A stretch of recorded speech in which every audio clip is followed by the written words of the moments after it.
everybody. Welcome to Bonafide Adventures.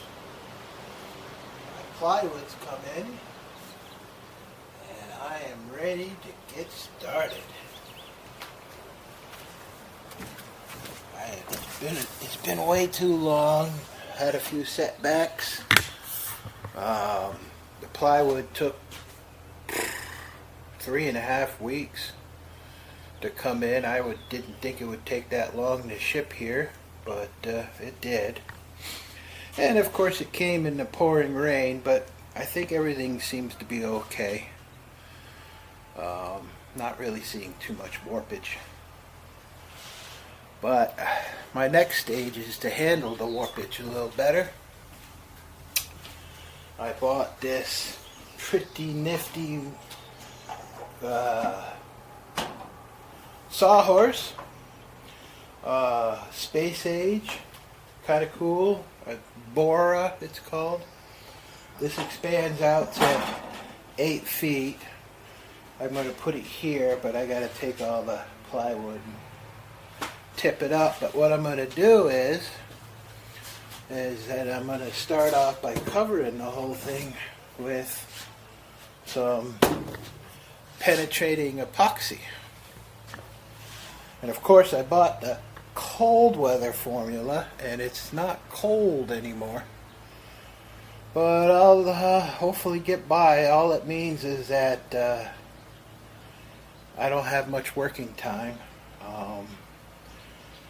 If I'm not careful, it'll boil because it's very hot mix. But I got a big bucket, and I'll mix it in the big bucket instead of a small cup. Taking my roller, just working it out of the big bucket. I've got some of my stuff left over from the Jet John build, so plenty of foam rollers and brushes, and I got a little fiberglass down here, so I'll be using that up. Oh, one of the things I liked about this, I was just going to get sawhorses, but by the time I got plywood and some other lumber and some screws to put it all together, I figured this is going to be better because it has support, so many supports underneath the plywood. But it also came with these neat little things. These are clamps. They go in this hole and they'll clamp it down in. So I figured out, and it wasn't that expensive compared to a good sawhorse. Not one of those cheap 2x4 sawhorses. And I got some of these. I think they're made for building dollhouses, but I got them anyhow because it was the cheapest, smallest, one-handed clamp that I could find. They'll work just fine. They open up pretty decent.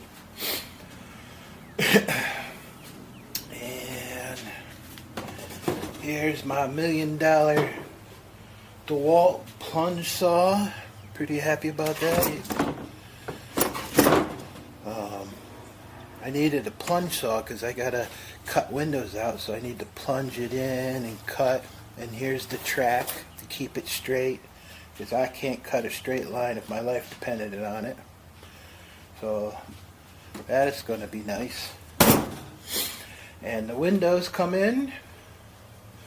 You can see the back windows are going to be my side windows, which are pretty huge. This is for the back of the camper, which is way too big, but it was the best I could do. That's the back door window, and it's up on the bunk. 2 of them for up on bunk. So that's came in. And this plastic I'm going to cut up, because when I paint each side of the plywood with the penetrating epoxy primer, I'm going to put a layer of plastic, then put another sheet down, paint it, so on, so on, so on. And then I think I can get, what did I say, 8 cuts. Plastic is not cheap anymore, but I could get 8 out of here, so I'll do 8 at a time. That should be good enough. Like I say, the clamps will fit with 8 sheets. I can't do them all at once. my little camp chair. You ever see these things at Cabela's? Oh, they're pretty cool. They rock. But it has this stupid, makes it like a baby seat. I'm just going to, one of these days I'm going to take it off. Here's the one thing that I had to pay the Trump tax on. Unfortunately, I've done pretty well avoiding any of this crap that's going on today. But this is the hot water heater. You would definitely want to stay tuned to see that if you like camper builds. This I had to buy from the UK, and I didn't really pay a tax because I did it before the tariff went in, but it was on April 20th that I made the purchase, and unfortunately that was when our stock market crashed and our dollar went to crap. So the dollar exchange rate to pound was pretty damn bad, and now I paid more than what the product is worth, unfortunately. But I really, really, really, really wanted it, so I paid for it. And I got my electrical stuff in before the tariff came around.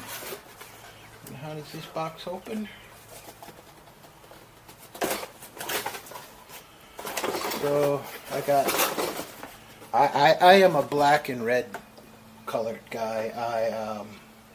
Boats use black and yellow, but campers use black and white, and I just don't like black and white. So I'm doing it my way, and my way is black and red. That's the way I grew up. That's the way I like it. Black negative, red positive.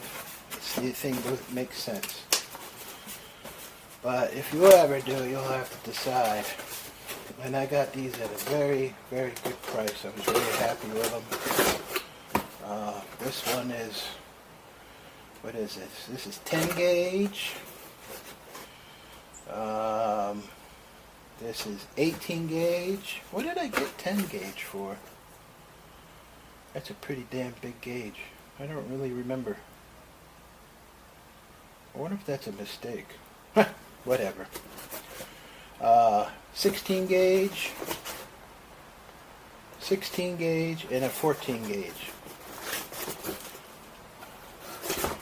I don't remember what I got the 10 gauge for.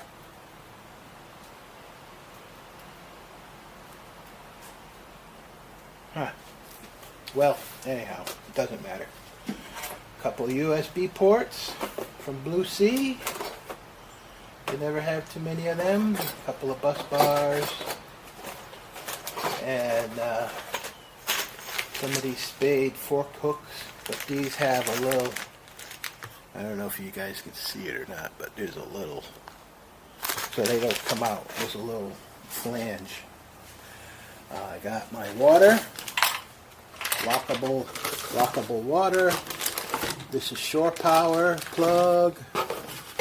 This is the copper wire because my project is a stitch and glue.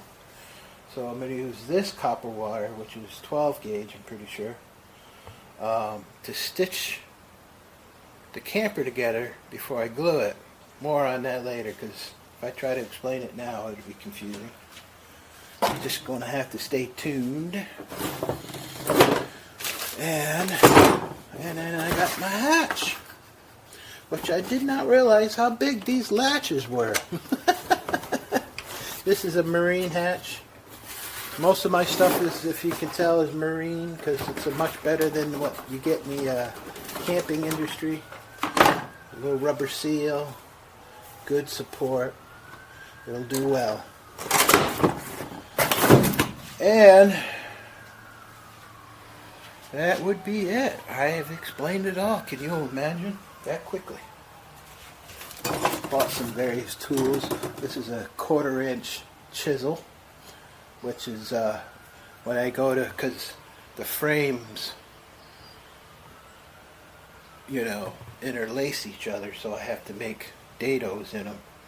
And instead of trying to cut the bottom, I'm chiseling it out. Of course, that probably just makes total sense. I actually bought one of these neat little rulers. Always really wanted them. And a good old square, because nobody has a square. This one has that 45 on it. You gotta have that. And a nice little handsaw. Might as well have a nice sharp. Oh, I didn't realize it had this thick ridge on it. That could be a pain, but we'll see when that comes. Guess I grabbed that too quickly. So, before I end this video, I'm going to do a little priming shot, a little workshop. Everybody likes a little workshop. So let me get that set up, and we'll do a sheet of plywood with primer and then call it quits. Make it short and sweet.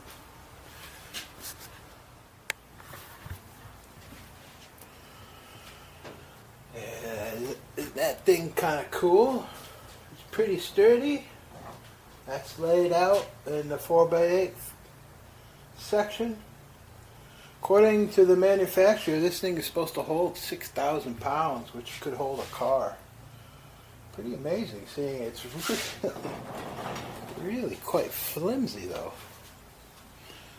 But you could see this was an extra sheet they put on there, and the damn shipping company put their label, stapled it and taped it on, put stupid barcodes on.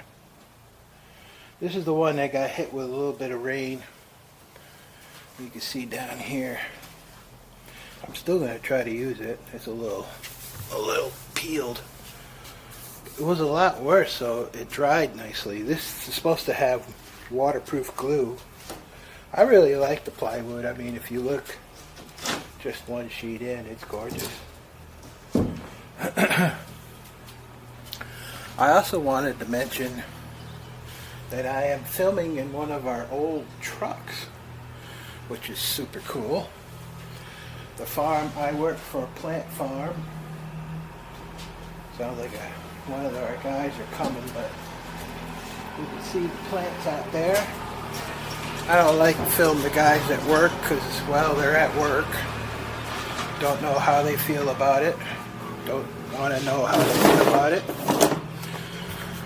But you'll probably hear a tractor in the background rattling around as they collect plants. I think tomorrow I'm going to Boston. There was a load there on Boston, but not quite sure who's who yet.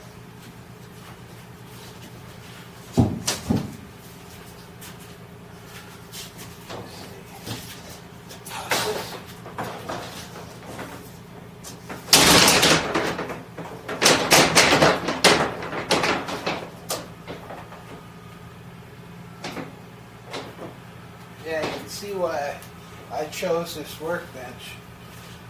The wood is a little bit out of shape.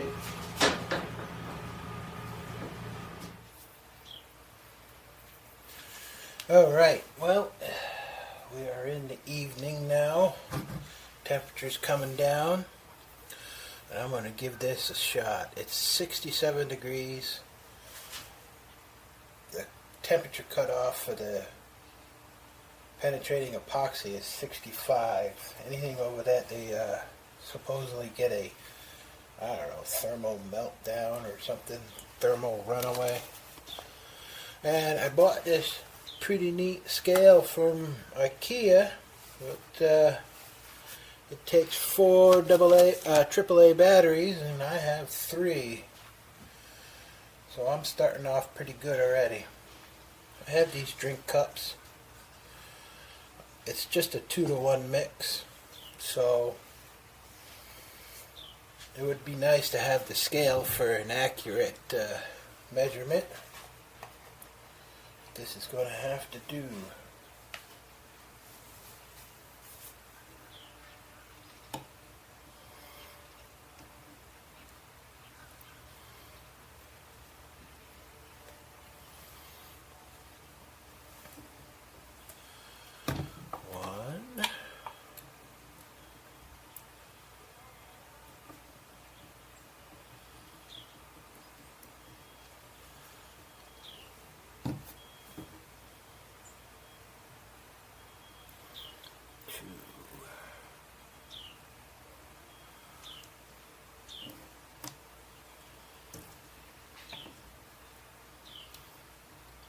that's pretty good right there.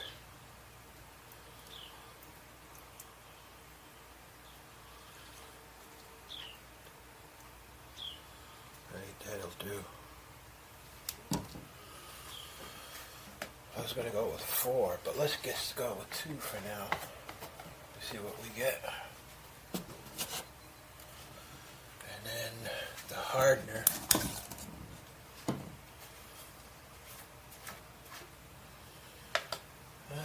Looks like it's a different color, a pink. Maybe not pink, maybe it's orange.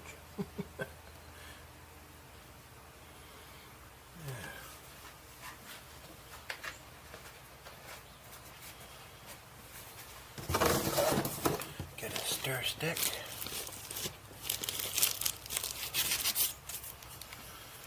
Okay. Let's get some gloves on first, actually.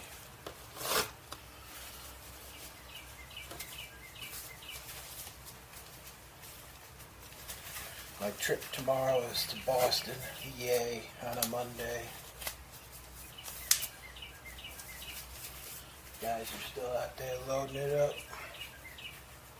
It's a busy season. I did 56 hours last week. That's pretty good money in the old bankaroo. Should last for another couple of weeks before calming down. Alright.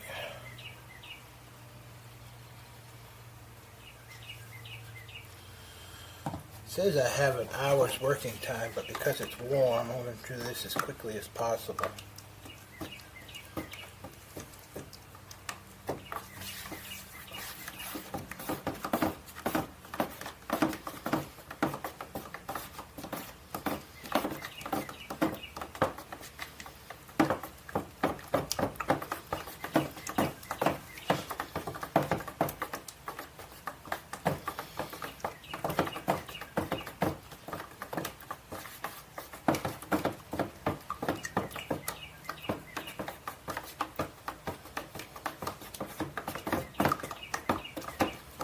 Hopefully that's good. It's pretty liquidy. Liquidy.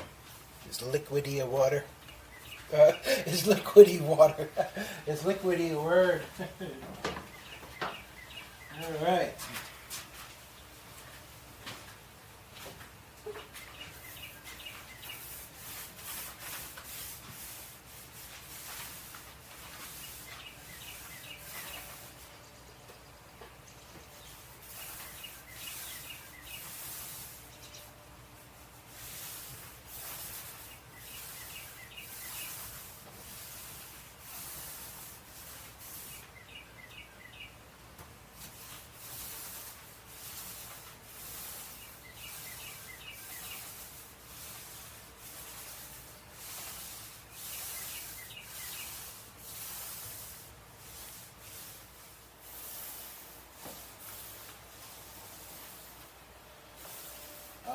When it comes time to paint,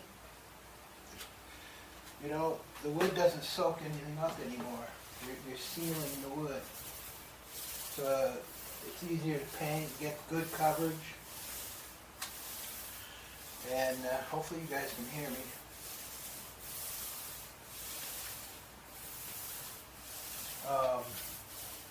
And when it comes time to epoxy, same thing. Like when you do the fiberglass, sometimes the epoxy gets pulled into the wood and it pulls out of the fiberglass, leaving air in the fiberglass. So this will prevent that from happening. So it's supposed to cure a bunch of problems when it comes to dealing with plywood.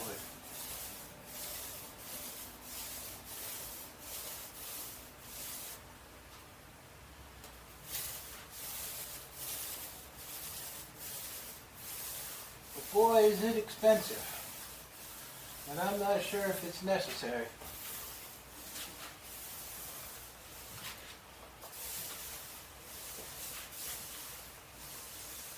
Okay. Now,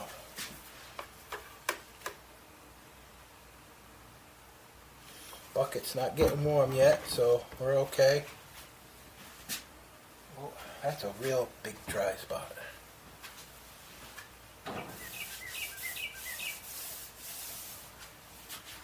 But if you were ever going to do a project like this, I'm not sure it's necessary.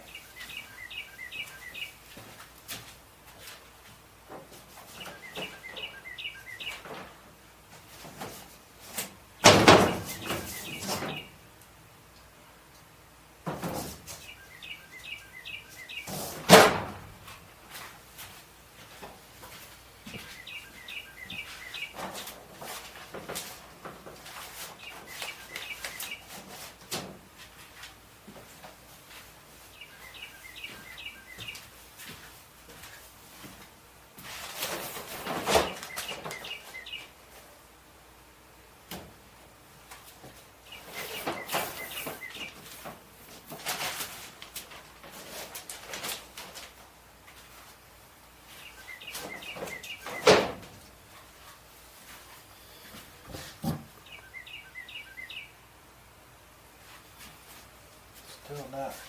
It's getting a little warm.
Well, I didn't make it in time.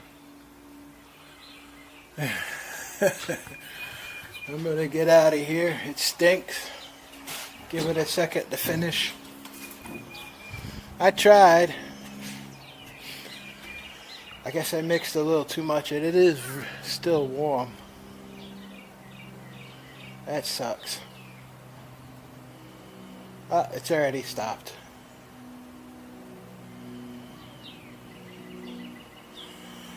Well, I'm going to finish this up. I got my challenges, and get this video out to you guys. If I don't kill myself in the process. That's one sheet down, 35 or 34 more to go. Make sure you stay tuned for the next Bonafide Adventures DIY show. See ya.